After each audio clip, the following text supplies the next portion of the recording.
할렐루야. 하루를 시작하는 성도들께 하나님의 은혜와 평강의 축복이 함께 하시길 기도합니다.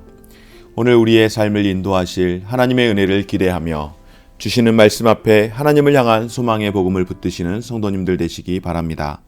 12월 23일 말씀으로 여는 아침, 오늘 우리에게 주신 하나님의 말씀 욥기 38장 39절에서 39장 4절 말씀입니다. 내가 사자를 위하여 먹이를 사냥하겠느냐? 젊은 사자의 식욕을 채우겠느냐? 그것들이 굴에 엎드리며 숲에 앉아 숨어 기다리느니라. 까마귀 새끼가 하나님을 향하여 부르짖으며 먹을 것이 없어서 허우적거릴 때에 그것을 위하여 먹이를 마련하는 이가 누구냐? 산염소가 새끼치는 때를 내가 아느냐? 암사슴이 새끼 낳는 것을 내가 본 적이 있느냐? 그것이 몇 달 만에 만삭되는지 아느냐? 그 낳은 때를 아느냐? 그것들은 몸을 구부리고 새끼를 낳으니 그 괴로움이 지나가고 그 새끼는 강하여져서 빈들에서 크다가 나간 후에는 다시 돌아오지 아니하느니라. 아멘. 하나님께서 천지를 창조하시면서 첫째 날 빛을 먼저 만드셨죠. 하나님께서 빛을 만들고 그리고 어두움을 나누고 첫째 날, 둘째 날, 셋째 날, 넷째 날을 통하여서 하늘과 궁창과 땅, 묻을 만들고 그리고 그 밑에는 풀과 씨 맺는 각기 다른 여러 많은 풀과 채소들 그리고 또 하늘에 별과 해와 달, 낮과 밤을 나누는 이런 일들을 하나님께서 사흘간 하셨습니다. 그리고 이제 하나님께서 하신 일들이 있습니다. 바로 다섯째 날이 되었을 때에 하늘을 만들어 놓으신 그 하늘 위에 이제 새가 나르도록 그렇게 하시고 또 바다를 만들어 놓으시고 그 바다 속에 큰 짐승들로부터 시작하여서 종류대로 모든 생물들이 그곳에서 살아갈 수 있도록 하늘과 땅과 바다 가운데에 충만하도록 하나님께서 사역을 하셨습니다. 그리고 또 어떤 일을 하셨습니까? 여섯째 날이 되었을 때는 짐승을 땅에 있는 생물, 그 가축과 기는 모든 짐승들을 종류대로 다 만드시고 그리고 마지막으로 하나님께서 하나님의 형상을 따라서 사람을 만드셨습니다. 그러니까 다섯째 날에 어떤 것을 만들었습니까, 여러분? 바로 바다에 충만하도록 땅에 충만하도록 하늘에 충만하도록 만든 것 가운데 하나가 바로 새입니다. 그리고 여섯째 날에 각기 종류대로 짐승을 만들었는데 그 짐승, 큰 짐승들을 중심으로 많이 만들었죠.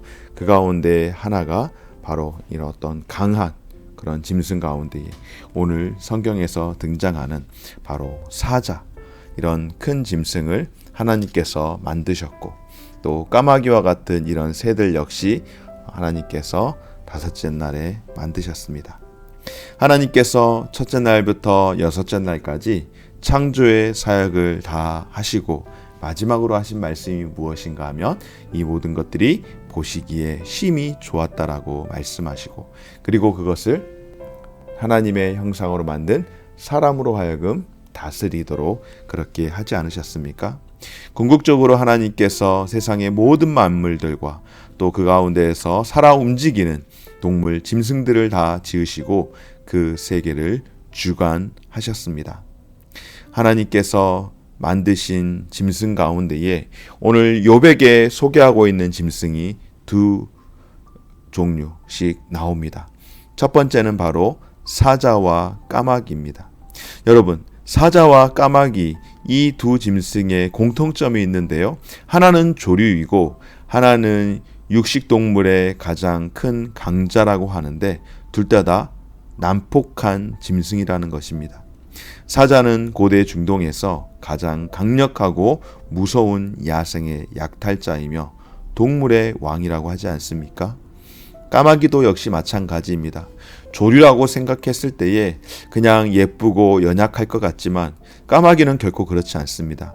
까마귀는 특별히 육식성이고 잡식성인 그런 동물로 다른 포식자들이 남겨놓은 그런 시체들을 뜯어먹는 독소리와 같이 그런 것들을 먹는 것으로 보았을 때에 이 사자와 까마귀의 특징은 인간 친화적인 관계에 있지 않고 오히려 혐오스러운 그런 관계 가운데에 있습니다.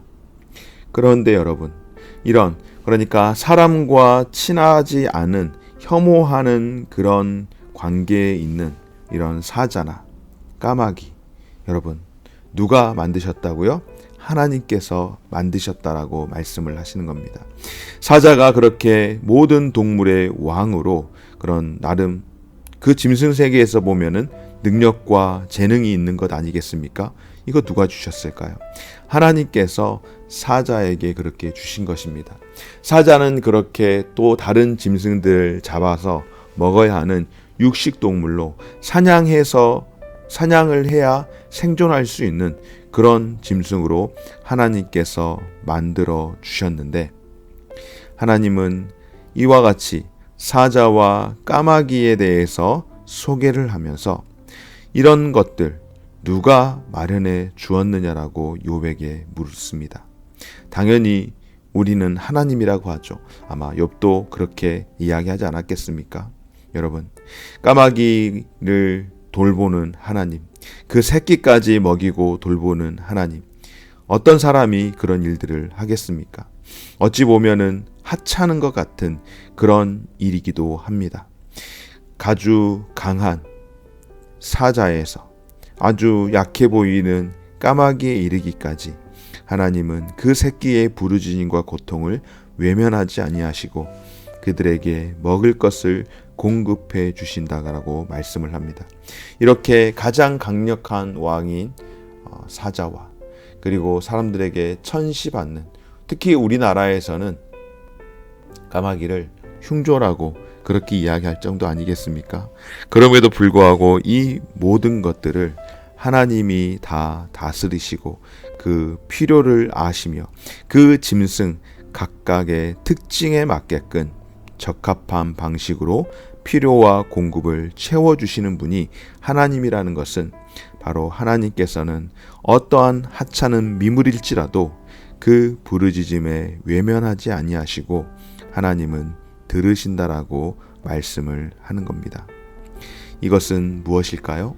바로 욥이 탄식했던, 불평했던, 하나님은 세상에 관심이 없다라고 불평했던 그 욥의 불평을 한 번에 이렇게 잠식시키는 그런 하나님의 말씀과 응답 아니겠습니까? 욥, 네가 생각할 때에 내가 세상 가운데에 별로 중요치 않다라고 여겨지는 것들은 관심이 없다고? 그렇지 않아. 내가 사자를 만들었고 까마귀를 만들었고 내가 그 새끼들의 울음소리까지 듣는다라고 말씀하시며 세상의 모든 동물까지라도 세심하게 돌보시는 하나님이심을 오늘 욥에게 알려주고 있습니다. 뿐만 아니라 산염소와 암사슴, 그러니까 산양이라고 우리나라에도 천연기념물로 산양이 있죠, 여러분. 산염소와 암사슴은 아주 민첩성이 좋고 또 아름다움을 상징할 때에 그렇게 이야기를 합니다. 이 짐승들의 특징은 높은 바위산이나 이런 지형에서도 아주 위험한 곳에서도 자유롭게 활동을 하는데, 특별히 이 짐승들에 대해서는 하나님께서 출산에 대해서 말씀을 하십니다. 사람들이 접근할 수 없는 그런 험한 산악 지형에서 살아가는 이 동물들의 출산 시기와 임신 기간에 대해서 욥에게 질문하시며 네가 그것을 아는지 물으시며 그 짐승들이 출산한 이후에 새끼들의 생존 방식들에 대해서 하나님은 설명하시며 이러한 것들조차 모두 다 하나님의 보호하심과 하나님의 그 생태 환경 가운데에 있다라는 것을 말씀을 해주고 있습니다. 여러분, 욥이 아무리 지혜가 뛰어난 사람이라고 한들 어찌 산염소와 또한 암사슴과 같은 이런 민첩한 들짐승들, 그리고 사람의 눈을 피해서 살아가는 이런 짐승들에서까지 욥이 알 수가 있겠습니까? 모르죠. 당연히 모르죠. 요즘 과학이 발달해서 이런 최첨단 장비를 통하여 이런 짐승들을 관찰하고 연구를 하고 있습니다. 앞서 잠깐 말씀을 드린 것처럼 우리나라에 강원도 태백산맥을 중심으로 하여서 산양이, 천연기념물인 산양이 그렇게 지낸다라고 합니다. 그 개체수가 얼마나 되는지 정확하게 알기 위해서 여러 가지 과학적인 방법과 GPS 장비들을 가지고 그렇게 파악을 하지만은 이 산양이 자연 번식을 하고 또 그 가운데서 새끼들을 어떻게 낳고 하는 거는 나름대로 과학기술이 발달했다라고 하지만은 구체적으로 알지를 못합니다. 그러다가 이런 짐승들이 폐사가 됐을 때에는 뉴스에 나올 만큼 굉장히 큰 이슈가 되어지는데요. 그만큼 사람이 쉽게 접근할 수 없는 부분들이기 때문에 역설적으로 그렇게 표현하는 것 아니겠습니까? 그런데 하나님은 무엇이라고 말씀합니까? 이 모든 것까지 다 아신다라고 말씀을 하시며 하나님의 그 전능하신 손길을 통하여서 암사슴이나 산 염소들이 천적의 눈을 피해 안전한 곳에 숨어 새끼를 낳을 때에 하나님은 그 모든 모습들까지 지켜보시는 줄 믿습니다. 그래서 하나님께서 이 모든 것을 다 아신다라고 말씀하시면서 무엇이라고 말씀합니까?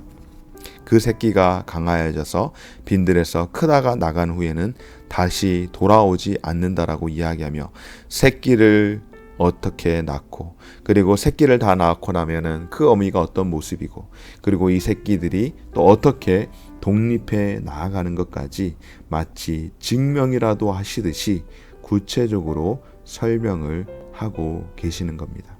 여러분, 어떠한 짐승이든 그 모든 순간을 하나님이 주관하시는 줄 믿습니다.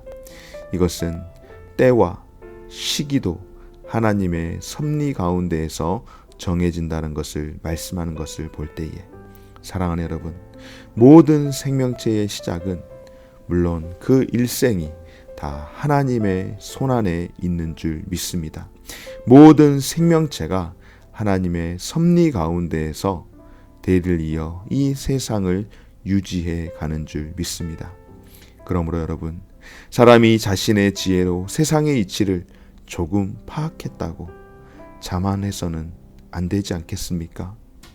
우리의 시작과 모든 순간이 하나님의 손 안에 있음을 우리가 기억하고 하나님이 낱낱이 우리를 보고 계심을 기억하며 오히려 하나님께서 우리를 지켜보신다라고 생각하며 두려워 떨기보다는 하나님이 우리의 숨소리, 우리의 머리카락까지라도 다 세시는 생명의 창조자이심을 인정하고 하나님을 신뢰하며 그분을 의탁하는 삶을 살아가야 하는 것이 바로 오늘 저와 여러분들의 삶이 되어야 하지 않겠습니까? 하나님께서 동물 세계에 나타나는 그런 배려와 돌봄을 하신다면 하물며 만물의 영장이라고 하며 하나님의 형상으로 지음받은 저와 여러분들에 대한 하나님의 사랑이 얼마나 크시겠습니까? 오늘도 그 사랑을 힘입어서 다시금 우리의 마음, 우리의 심령 회복할 수 있는 저와 우리 모든 성도들 되어주시기를 주의 이름으로 축원합니다. 어려운 시련을 맞이했을 때 하나님을 신뢰하고 의지하는 저와 여러분 되어지십시다. 보잘것없는 동물도 세심하게 돌보시는 하나님께서 당신의 사랑하는 자녀인 우리 모든 성도들 끝까지 돌보시고 끝까지 책임지실 줄 믿고 끝까지 돌보시고 끝까지 책임져 주시는 하나님 앞에 나아가는 온전히 의탁하는 저와 우리 모든 성도들의 삶이 되어지시기를 주의 이름으로 축원합니다. 고마우신 하나님 감사드립니다. 오늘도 주께서 우리 가운데에 귀한 날 허락하여 주시고 오늘 이 하루를 살아갈 수 있는 생명 주시니 감사합니다. 세상에 있는 동물까지라도 하나님의 배려와 돌봄 가운데에 살아간다면 하나님께서 형상을 따라서 지은 우리의 인생을 얼마나 사랑하고 얼마나 귀하게 여기시는지를 다시 한번 깊이 깨닫는 시간 되게 도와주시되, 나의 형상으로 지은 너를 내가 돌보지 않겠느냐라고 하시는 그 음성 앞에 주님 감사하게 하시고 다시금 사랑을 입고 살아갈 수 있는 삶이 되게 하여 주옵소서. 오늘의 삶을 주여 축복하여 주옵소서. 감사드리며 예수님 이름으로 기도드립니다. 아멘. 하늘에 계신 우리 아버지여, 이름이 거룩히 여김을 받으시오며 나라가 임하시오며 뜻이 하늘에서 이룬 것 같이 땅에서도 이루어지이다. 오늘날 우리에게 일용할 양식을 주옵시고 우리가 우리에게 죄 지은 자를 사하여 준 것 같이 우리 죄를 사하여 주옵시고 우리를 시험에 들게 하지 마옵시고 다만 악에서 구하옵소서. 대개 나라와 권세와 영광이 아버지께 영원히 있사옵나이다. 아멘.